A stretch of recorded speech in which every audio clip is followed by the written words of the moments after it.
Hello students, welcome two equations IAS. आज हम discuss करेंगे कि सुप्रीम कोर्ट और हाई कोर्ट के जजेस को किस तरीके से रिमूव किया जा सकता है। एक न्यूज़ आपने देखी होगी जिसमें सुप्रीम कोर्ट के जो जज थे जस्टिस वर्मा, जिनका ट्रांसफ़र इलाहाबाद हाई कोर्ट में हो गया है। न्यूज़ ये थी कि उनके घर में आग लगी थी और फिर उनके घर में एक कमरे में स्टोर में कुछ कैश जला हुआ मिला था। अराउंड 15 करोड़ का बताया जा रहा है कैश।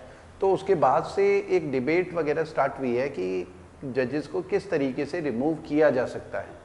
तो आइए समझते हैं कि प्रोसेस क्या होता है जजेस को रिमूव करने का। जजेस को रिमूव करने का प्रोसेस इतना आसान नहीं है और इसीलिए आज तक कोई भी जज इस प्रोसेस के थ्रू रिमूव नहीं किया जा सका है, क्योंकि हमारे कॉन्स्टिट्यूशन में ये टफ प्रोसेस इसलिए बनाया जाता है क्योंकि हमारे कॉन्स्टिट्यूशन में एक आर्टिकल 50 है जो कि DPSP, directive principle state policy, उसका पार्ट है, जिसमें separation of judiciary from executive की बात होती है। तो जुडिशरी में पॉलिटिशियंस का एग्जीक्यूटिव का इंटरफेरेंस नहीं होना चाहिए। जुडिशियल इंडिपेंडेंस के लिए और फेयरनेस के लिए बहुत ज़रूरी होता है कि एग्जीक्यूटिव का इंटरफेरेंस ना हो।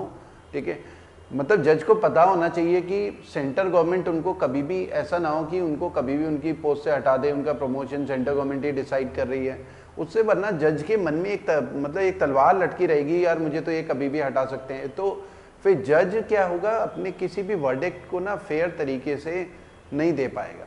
तो इसलिए जरूरी होता है कि एक फेयरनेस के लिए जुडिशरी में, ठीक है, और कोई भी दबाव ना हो सेंट्रल गवर्नमेंट की तरफ से, एग्जीक्यूटिव की तरफ से। इसलिए ज़रूरी है कि जज को हटाने का प्रोसेस थोड़ा सा टफ या टेढ़ा बनाया जाए। ठीक है, तो आइए समझते हैं प्रोसेस क्या है। तो किसी भी जज को हटाने का के लिए सबसे पहले हमें समझना है ग्राउंड क्या है। तो रीज़न होता है एक तो प्रूवन मिसबिहेवियर और इनकैपेसिटी, प्रूवन मिसबिहेवियर और इनकैपेसिटी। ये दोनों रीज़न हैं, ग्राउंड होगा किसी भी जज को हटाने के लिए। एक तो एग्जाम में इस तरीके से आता है कि ग्राउंड क्या है, तो एग्जैक्ट वर्डिंग आपको याद होनी चाहिए, प्रूवन मिसबिहेवियर और इनकैपेसिटी, या प्रूव्ड मिसबिहेवियर भी लिखा रहेगा। प्रूव्ड मिसबिहेवियर इनकैपेसिटी ऑप्शन में लिखा होगा। ये ग्राउंड है, इसी ग्राउंड में हटाया जा सकता है किसी जज को, और किसी ग्राउंड में नहीं हटाया जा सकता, या करप्शन के चार्जेस या कोई भी चार्जेस। ग्राउंड यही लिखना है, ऐसा नहीं लिखना कि ग्राउंड है करप्शन। ग्राउंड यही है, प्रूवन मिसबिहेवियर और इनकैपेसिटी। इसी ग्राउंड में किसी भी जज को हटाया जा सकता है। कॉन्फ्लिक्ट ऑफ इंटरेस्ट हो या कोई भी और रीज़न नहीं चलेगा। और सुप्रीम कोर्ट और हाई कोर्ट के जजेस का अपॉइंटमेंट क्योंकि प्रेसिडेंट ऑफ इंडिया करता है, ठीक है, तो रिमूवल भी प्रेसिडेंट ऑफ इंडिया करेगा। तो ये जो रिमूवल है सुप्रीम कोर्ट हाई कोर्ट के जजेस का रिमूवल, एक तो हमारे कॉन्स्टिट्यूशन के आर्टिकल 124 के क्लॉज 4 में लिखा गया है, रिमूवल ऑफ सुप्रीम कोर्ट जजेस। ठीक है, क्योंकि आर्टिकल 124 सुप्रीम कोर्ट जजेस के साथ डील करता है। और हाई कोर्ट के जजेस के रिमूवल की अगर हम बात करें 217 और 218 में मेंशन है हाई कोर्ट का। सुप्रीम कोर्ट के जज को हटाने का प्रोसेस जो है आर्टिकल 124 क्लॉज 4 में लिखा गया है कि जज of a supreme court can be removed by president of India, ठीक है, और on the grounds of proven misbehaviour in capacity. Article 124 4 में इस तरीके से कुछ लिखा गया है। और 217 218 में भी क्योंकि हाई कोर्ट के बारे में आर्टिकल 217 218, तो इसमें भी ग्राउंड यही लिखे गए हैं दोनों टाइप के जजेस के लिए, चाहे हाई कोर्ट का जज हो चाहे सुप्रीम कोर्ट का जज हो। ठीक है, तो ये ग्राउंड लिखा गया है, लेकिन अब इनको डिफाइन नहीं करा गया है कॉन्स्टिट्यूशन में कि प्रूवन मिसबिहेवियर इन कैपेसिटी का डेफिनेशन क्या है, इसका मतलब क्या है। बहुत सब्जेक्टिव इन नेचर है। ठीक है, तो और डिटेल में पूरा प्रोसेस क्या होगा एग्जैक्ट, उसके लिए हमारे पास ना जजेस इंक्वायरी एक्ट है, जजेस इंक्वायरी एक्ट 1968 है, जिसमें ना प्रोसेस लिखा रहता है कि किस प्रोसेस से किसी भी सुप्रीम कोर्ट या हाई कोर्ट के जज को हटाया जा सकता है। तो आपको एक तो ग्राउंड ध्यान रखना है जो एग्जाम में आ सकता है, आर्टिकल 124 4 और सुप्रीम कोर्ट जज के लिए, और ये इसके लिए, लेकिन प्रोसेस नहीं लिखा है आर्टिकल्स में, तो ये ध्यान रखना है। प्रोसेस को ना जजेस इंक्वायरी एक्ट 1968 में लिखा हुआ है। ठीक है, अब प्रोसेस क्या है कि जब भी किसी जज को हटाना हो तो रेजोल्यूशन स्टार्ट किया जाएगा। रेजोल्यूशन स्टार्ट किया जाएगा या तो लोकसभा से, resolution to be initiated from either Lok Sabha, या तो लोकसभा से रेजोल्यूशन स्टार्ट किया जाएगा, 100 मेंबर्स सपोर्ट करें, 100 मेंबर्स, कम से कम 100 मेंबर्स लोकसभा में सपोर्ट करें, रेजोल्यूशन को इनिशिएट करें।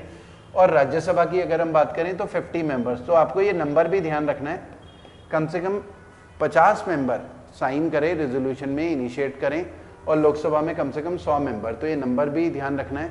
दोनों में से किसी भी एक हाउस से, किसी भी हाउस से स्टार्ट किया जा सकता है। बाकी स्पीकर के ऊपर होता है, लोकसभा के स्पीकर के ऊपर रेजोल्यूशन को एडमिट करे ना करे।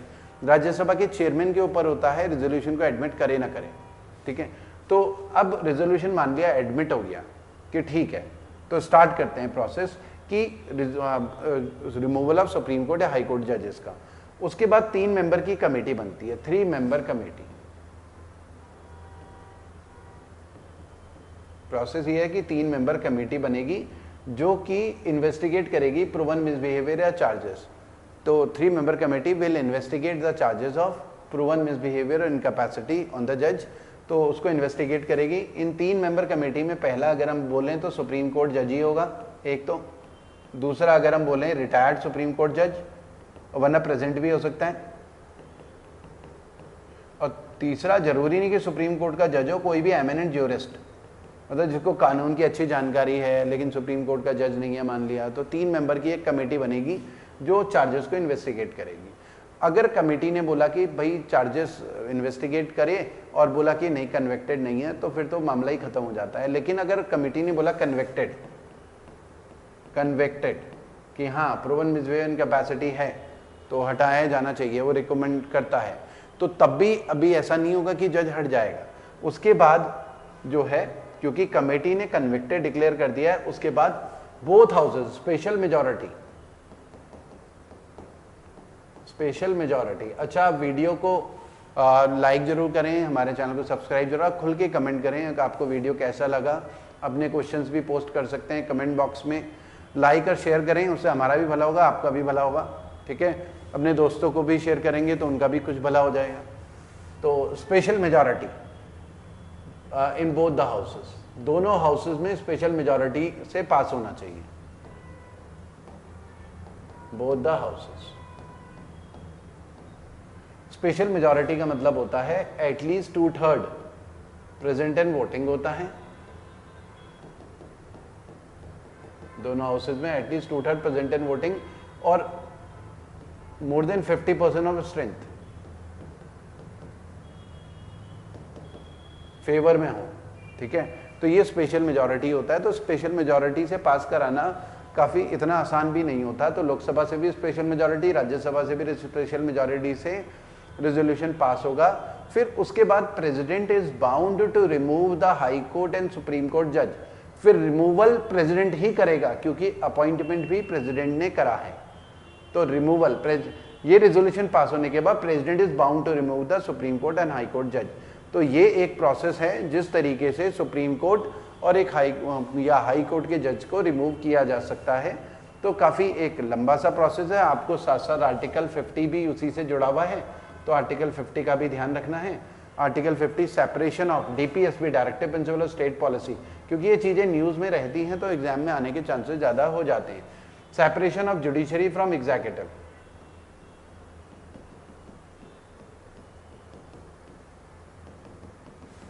जुडिशरी फ्रॉम एग्जीक्यूटिव, ये DPSP है।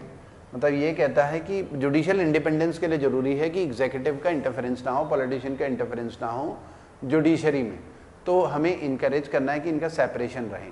ठीक है, तो आज की वीडियो में इतना ही करते हैं और फिर आगे और भी आपके लिए अच्छे टॉपिक हम लेकर आएंगे। Thank you.